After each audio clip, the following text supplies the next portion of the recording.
बिस्मिल्लाहिर्रहमानिर्रहीम, अस्सलाम वालेकुम। मैं हाफिज़ शाहिद मुनीर हूँ।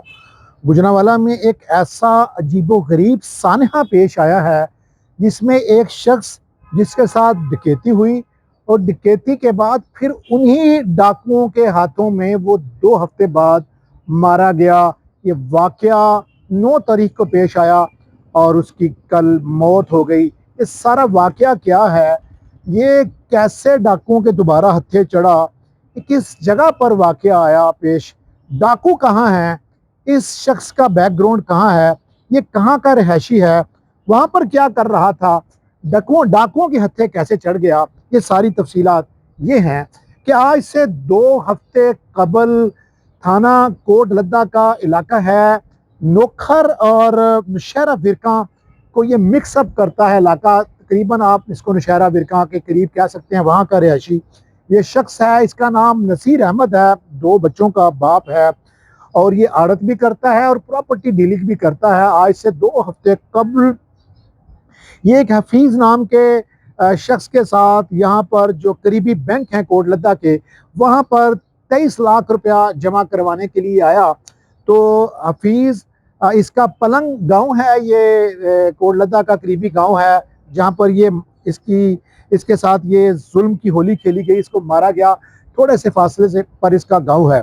ये 2 हफ्ते कबल हफीज़ नाम के अपने एक गांव के रिहायशी के साथ बैंक में पैसे जमा करवाने आया और ये डाकुओं के हत्थे चढ़ गया और इससे 23 लाख रुपया 2 डाकुओं ने छीन लिया। इसका मुकदमा थाना कोट लद्दा में दर्ज हो गया और चूंकि ये, जैसे मैंने बताया, ये एक प्रॉपर्टी डीलर भी है और आड़ती भी है और इसका उठना बैठना इसी इलाके में था जहां पर इसके साथ वारदात हुई। 9 तारीख को ये नसीर अहमद अपने एक और गांव के बच्चे बिलाल के साथ आता है और ये यहाँ से गुजर रहे थे तो इसने देखा कि ये बैंकों के एरिया के अंदर ये तो वही लोग हैं जो जिन्होंने इसके साथ वारदात की थी 2 हफ्ते कबल। तो इस शख्स ने अपना वो गुस्सा, जो डाकुओं ने वारदात करते वक्त इसकी तजलील भी की, पैसे भी छीने, मारा पीटा भी गया, तो इसको वो तजलील बड़ी बुरी लगी और ये माइंड कर गया हुआ था और ये ढूंढता रहा।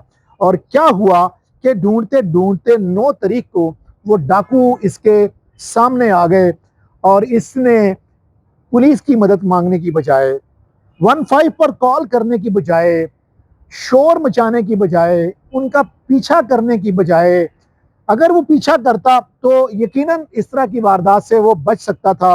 लेकिन चूंकि उसके साथ दिमागी तौर पर, जहनी तौर पर उसके साथ उसकी तजलील हुई थी, उसको वो अजियत बड़ी बुरी लगी थी और उसने उस वक़्त, उसके साथ हफीज़ था, आज उसके साथ बच्चा था बिलाल, और उसने अपनी मदद आपके तहत, हमारे हमारे पास जो विजुअल हैं जो हम पहले कमेंट्स में शेयर भी करेंगे, आप देख सकते हैं कि ये उस वक्त वारदात के बाद से अपने साथ एक पिस्टल भी लेके घूम रहा था।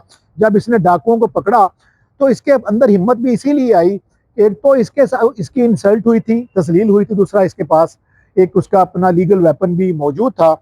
और जब उसने डाकुओं को पकड़ने की कोशिश की तो इसका पिस्टल गिर गया और ये डाकुओं की गोली का निशाना बना 9 तारीख को। चूंकि मुल्क के अंदर दुश्मन की जारियत हो रही थी, मुल्क के अंदर कानून नाफिज करने वाले तमाम इदारे कुछ और ड्यूटियां कर रहे थे, अपने शहरियों को महफूज कर रहे थे, कि उस दौरान इसने पुलिस की मदद मांगने की बजाय खुद उसको पकड़ना ज़रूरी समझा और ये गोली का निशाना बन गया। और फिर ये कल इसको अस्पताल में शिफ्ट कर दिया गया और कल चूँकि इसको फायर ऐसी जगह पर लग गए थे कि ये ज़ख्मों की ताब ना ला सका और ये दुनिया फ़ानी से कूच कर गया। इसमें 2 चीज़ें हैं जो समझने वाली हैं। अब इन डाकुओं का क्या अंजाम होगा, ये यकीनन कानून नाफिज करने वाले इदारों ने दावा किया है कि वो उनके सर पर पहुंच चुके हैं, इनकी शनाख्त हो चुकी है। इस वारदात के बाद से ही वो इन डाकुओं के पीछे लग गए थे। मुख्तलिफ CCTV की मदद से वो इनके करीब पहुंचने वाले थे कि दूसरी तरफ ये सानहा हो गया। दूसरी जो बात है वो ये है समझने वाली कि आपके साथ वारदात हो गई और आपकी बड़ी गुड लक है, आपकी बड़ी खुशकिस्मती है कि आपको वही डाकू नजर आ गए। तो फिर क्या जरूरत पड़ी थी? या तो उस डकैती मुजाहमत में पहले उसने किसी को मार दिया था तो आप भी डाकुओं को मार देते, चलो एक जस्टिफिकेशन नजर आती कि ये मेरा डाकू है जी, इसने मुझे मारा था। फिर भी मैं ये कहता हूं कि कानून हाथ में नहीं लेना चाहिए था। बड़ा आसान तरीका था कि आप 15 पे कॉल करते, आप इन डाकुओं का पीछा करते। डाकू ने कौन सा आपको पहचान लेना था? आपके साथ वारदात हुई थी, आपकी तौहीन हुई थी, आपसे 23 लाख छीना गया था, आपने डाकुओं को पहचानना था। डाकू तो इस तरह की कई वारदातें करते हैं। जब आपने पहचान लिया था, आप अपना काम स्लो करते, आप उसका पीछा करते, उनकी रैकी करते, आप कानून की भी मदद करते और उन लोगों की भी मदद करते जिनके साथ इन जालिमों ने वारदात की हुई थी। एक, आपको रिलीफ मिलता, दूसरा उनको रिलीफ मिलता जिनकी साथ वारदातें हुई थी, तीसरा कानून अपना रास्ता खुद बनाता और इनको पकड़ता और इनको कटहरे में लाता। तो यकीनन इस शख्स की भी रिकवरी मिलती, दीगर वारदातें भी हल होती। लेकिन चूंकि मौत का एक वक्त मुकर्रर है, एक शख्स ने अपने जज्बात पे काबू, हम उसकी ये नहीं कह रहे कि उसने जो भी किया, जाहिर है एक abrupt of the spur of the movement होता है, आप एक अब्रप्ट रिस्पॉन्ड करते हैं। आपकी रिस्पॉन्डिंग ठीक है या गलत है ये तो अल्लाह जानता है। यकीनन उसने जुर्रत दिखाई, वो खराज तहसीन का भी मुस्तहिक है, वो हीरो भी है अपने इलाके का, लेकिन वो 2 बच्चों का बाप भी था, वो किसी का भाई भी था, वो किसी का बेटा भी था, वो किसी का दोस्त भी था।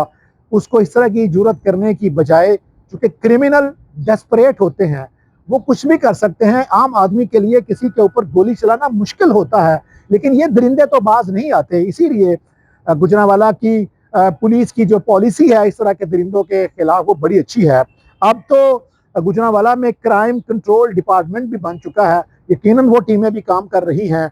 और हमारी मकामी एसएचओ साहब से भी बात हुई है, उनका कहना था कि अगले 24 घंटों में ये कानून की गिरफ्त में होंगे और यकीनन इनके साथ जो कानून के अंदर मौजूद है सज़ा, इनको वो सज़ा भी कानून के ज़रिए दी जाएगी।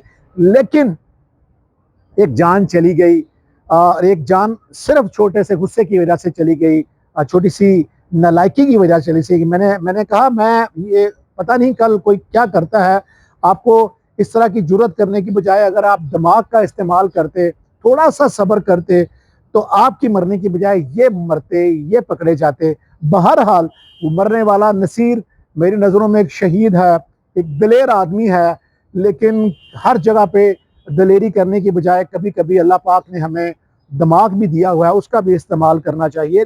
लेकिन अब साथ साथ इस फैमिली को हम यकीन दिलाते हैं, हम इनकी आवाज़ बनेंगे और उस वक्त तक इसकी आवाज़ बने रहेंगे जब तक कानून इनको गिरफ्त में नहीं लाता और इनको इनके अंजाम तक नहीं पहुँचाता।